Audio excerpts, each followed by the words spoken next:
Saudari, pada hari ini saya ingin menyampaikan sebuah khutbah yang berjudul Diberkatilah mereka yang mewarisi kerajaan Allah. Diberkatilah mereka yang mewarisi kerajaan Allah. Yang berdasarkan Injil Matius, bab 5, ayat 1 hingga 16, seperti yang sudah dibacakan tadi. Dan sebelum saya meneruskan khutbah ini, let's begin with a word of prayer.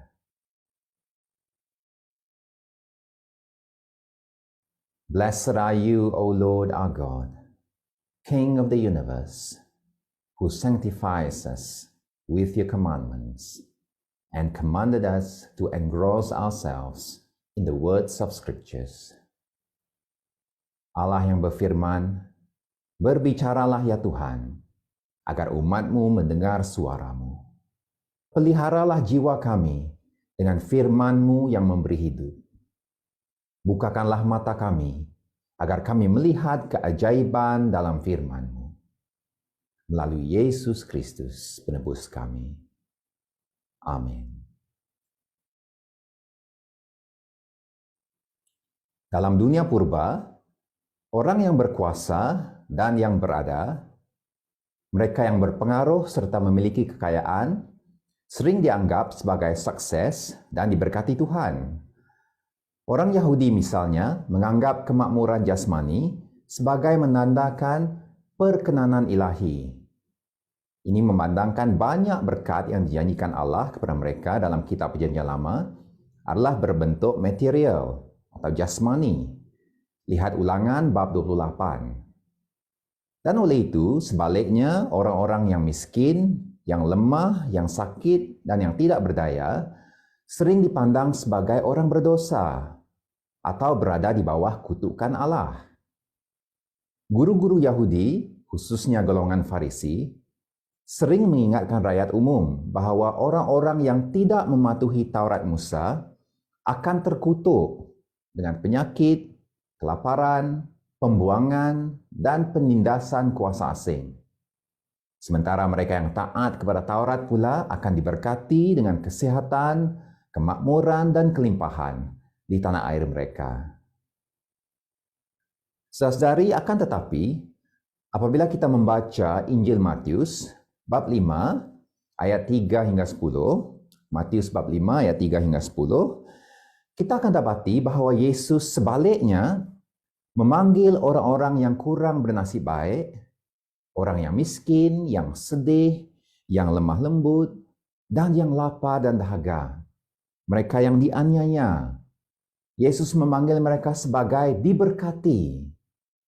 Dan malah merekalah yang Yesus katakan akan mewarisi kerajaan Allah. So what's going on here? Mengapa ucapan berkat dari Yesus di sini tampak bertentangan dengan pandangan umum masyarakat Yahudi ketika itu? Dan apakah message yang sebenarnya yang ingin disampaikan oleh Yesus melalui ucapan berkatnya di sini?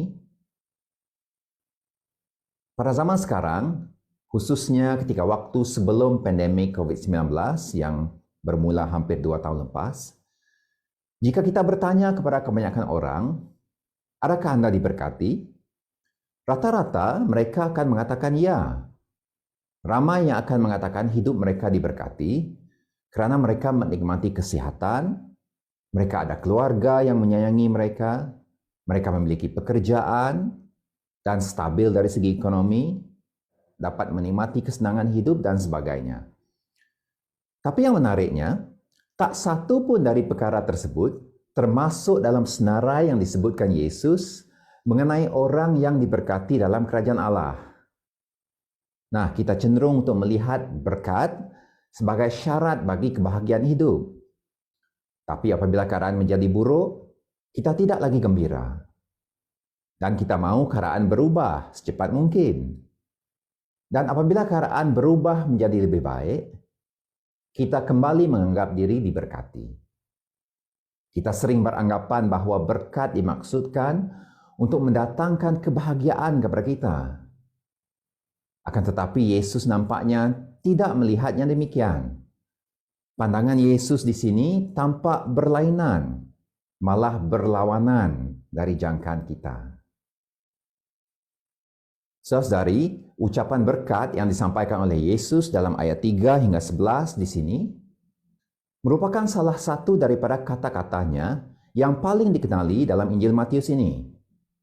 Selain daripada doa Bapa kami yang tercatat dalam bab 6 ayat 9 hingga 13, serta amanat agungnya dalam bab 28 ayat 18 hingga 20, siri ucapan berkat ini yang lebih dikenali sebagai The Beatitudes dalam bahasa Inggris, merupakan ucapan Yesus yang sangat dikenali ramai. Dan ucapan-ucapan ini disampaikan oleh Yesus kepada orang ramai yang sedang mengikutinya. Lihat bab 4 ayat 23.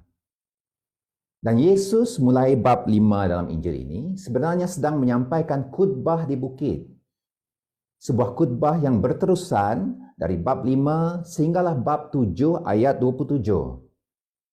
Yesus memulai khutbahnya itu dengan mengumumkan berkat kepada orang-orang yang miskin, orang-orang yang bersedih, orang-orang yang lemah lembut, orang-orang yang lapar dan dahagakan pembenaran, orang-orang yang berbelas kasihan, orang-orang yang suci hatinya, dan orang-orang yang membawa damai. Dan juga mereka yang dianiaya demi kebenaran. Terdapat 8 buah ucapan berkat kepada 8 jenis orang. Saudara-saudari, perhatikan bahawa kata-kata berkat Yesus ini ditujukan kepada orang-orang yang kurang bernasib baik. Mereka yang mengikutnya dan juga kepada para muridnya yang telah dipanggilnya. Lihat Matius bab 4 ayat 18 sehingga ayat 25. Kedua-dua golongan ini hadir dalam bab 5 ayat 1 hingga 2 ketika Yesus menyampaikan khutbahnya dan merekalah yang mendengar khutbah Yesus tersebut. Perhatikan juga bagaimana frasa merekalah yang empunya kerajaan syurga dalam ayat 3 dan frasa kerajaan syurga untuk mereka dalam ayat 10 mengapit ke-8 buah janji berkat tersebut. Jadi berkat kebahagiaan yang Yesus janjikan tersebut merupakan berkat di dalam kerajaan Allah. Dan harus diingat bahawa berkat-berkat kerajaan Allah tersebut hanya akan dinyatakan sepenuhnya pada zaman baharu kelak atau pada zaman yang akan datang. Lihat misalnya kitab Yesaya bab 60 dan 61, di mana nas tersebut berbicara mengenai dunia baru Allah pada zaman baharu nanti. Dan saudara-saudari, tambahan lagi, Yesus menjanjikan berkat kepada orang-orang yang pasrah menanti campur tangan Allah. Orang-orang yang miskin rohani, orang-orang yang lemah lembut, yang berbelas kasih, dan yang mengejar damai. Bukannya mereka yang bersikap agresif atau gung-ho. Saudara-saudari, mari kita perhatikan lebih dekat ke-8 buah kata-kata berkat yang diucapkan Yesus dalam Matius bab 5 ayat 3 hingga 10 ini. Nah, walaupun terdapat 8 buah ucapan berkat dan 8 ciri orang-orang yang diberkati, tetapi mereka sebenarnya berkaitan. Perhatikan struktur kata-kata berkat tersebut apabila disusun secara selari dalam rajah berikut. Saudari, perhatikan bagaimana orang yang miskin adalah sepadan dengan orang yang berbelas kasih. Orang yang bersedih sepadan dengan orang yang suci hati. Orang yang lemah lembut pula sepadan dengan orang-orang yang membawa damai. Serta orang-orang yang lapar dan dahaga akan pembenaran sepadan dengan mereka yang dianiaya demi pembenaran. Nah, apa yang boleh kita cerap dari pemerhatian ini?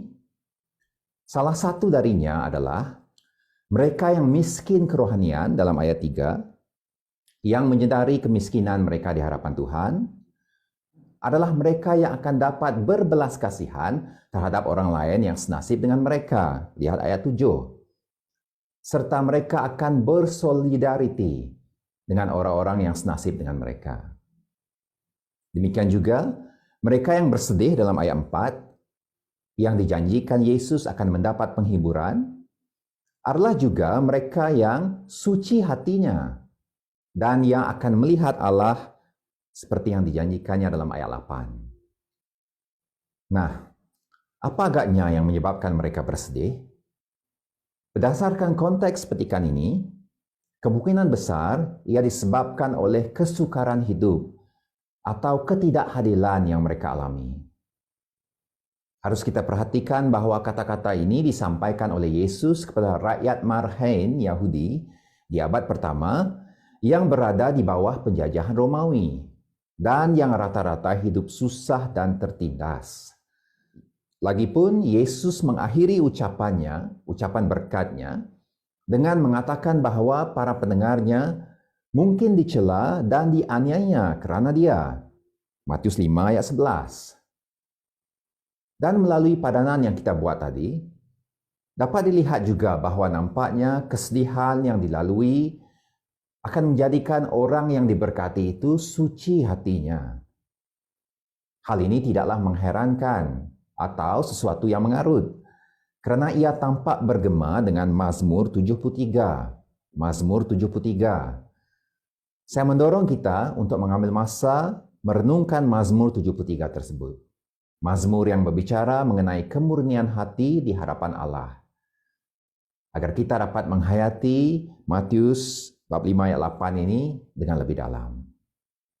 Saudara-saudari, selanjutnya, kita juga dapat melihat bahawa mereka yang lemah lembut, yang Yesus katakan akan mewarisi bumi dalam ayat 5, adalah sepadan dengan mereka yang mendamaikan manusia, yang digelar anak-anak Allah, yaitu orang-orang yang bertindak seperti Allah Bapa mereka di syurga, Sang Pendamai Maha Agung.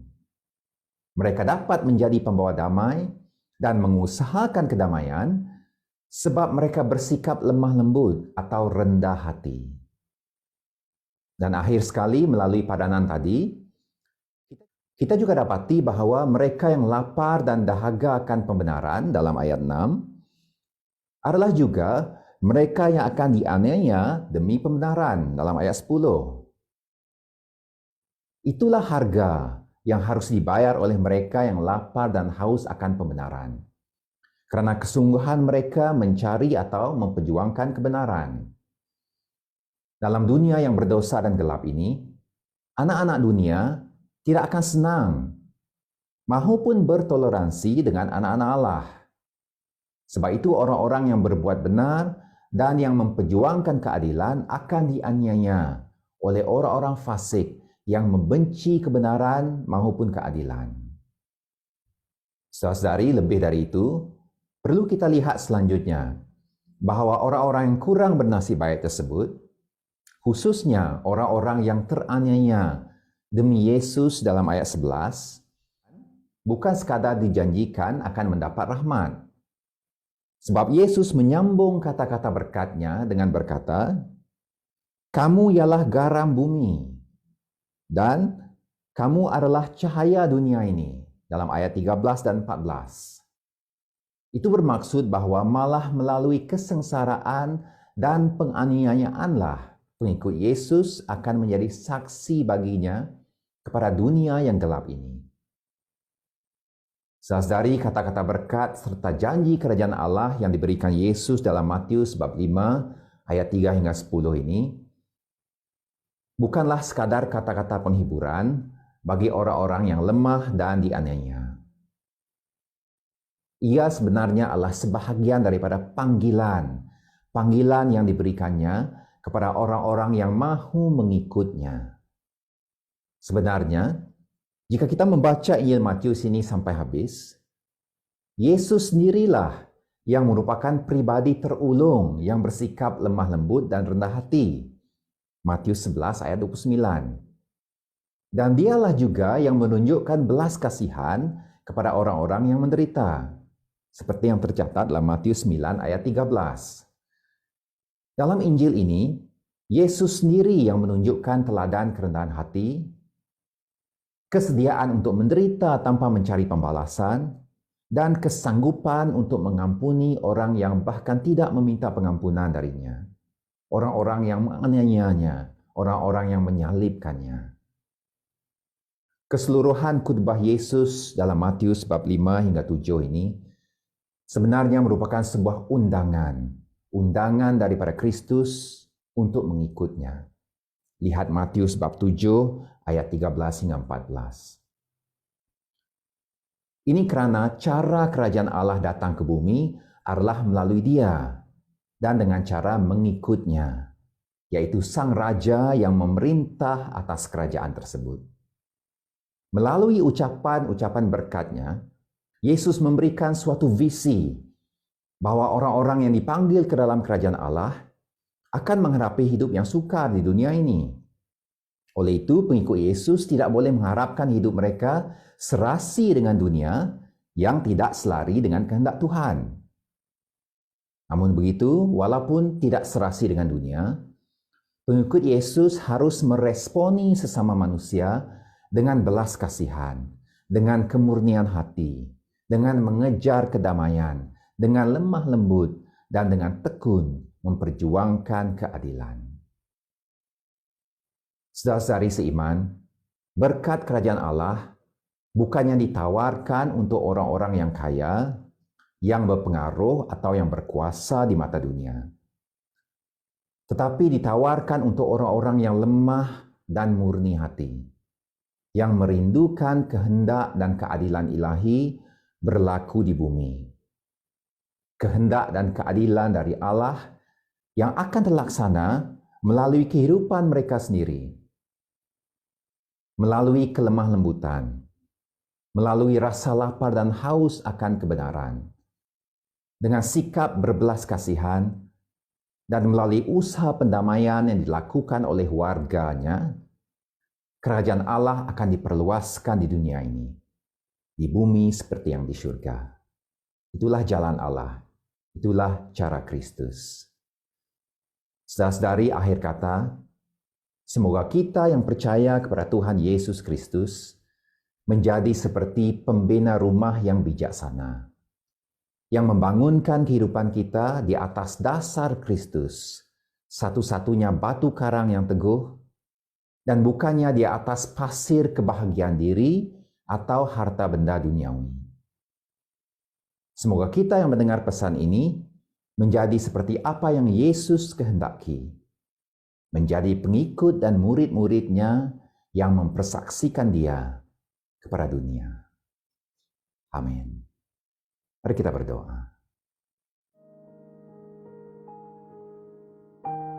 Tuhan Yesus, Raja yang rendah hati, kami sadari dan akui bahwa budaya kami tidak mengagumi kelemah lembutan dan kerendahan hati. Sebab itu berarti kami harus bergantung penuh kepadamu dalam kepasrahan. Ia juga bermaksud kami berada dalam keadaan yang amat memerlukan, malah yang terdesak, dan harus sabar menunggu campur tangan-Mu. Bagi budaya kami, kelemah lembutan dan kerendahan hati terasa seperti ketidakberdayaan. Dan ada kalanya, kami juga turut terpengaruh dengan pandangan sedemikian. Oleh itu kami mengagumi Engkau, ya Tuhan Yesus.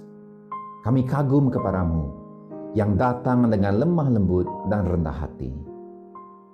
Engkau datang dengan menunggang keldai, bukannya dengan mengarak kuda perang. Engkau makan dan minum bersama orang-orang yang lemah dan berdosa, dan bukannya bersekutu dengan orang-orang yang berbangga diri, yang berpengaruh dan berkuasa. Malah Engkau tidak menganggap kesetaraanmu dengan Allah sebagai sesuatu yang harus dipertahankan. Sebaliknya Engkau merendahkan diri sampai mati. Ampuni kami ya Tuhan, apabila kami memikirkan diri lebih tinggi dari yang sepatutnya. Dan kurniakanlah kami iman untuk menjalani kehidupan yang sederhana dan yang merendah diri, sehingga itu membawa kepada kasih dan pelayanan kepada orang lain. Oleh rahmat-Mu, kiranya dunia melihat di dalam kami apa yang kami lihat dengan jelas di dalam-Mu, yaitu kerendahan hati dan kekuatan yang luar biasa bagi mereka yang memerlukan. Semoga melalui kesederhanaan dan kerendahan hati dan ketidakberdayaan hidup kami, kuasa-Mu menjadi lebih nyata. Terang kemuliaan-Mu bersinar di atas dunia yang gelap ini.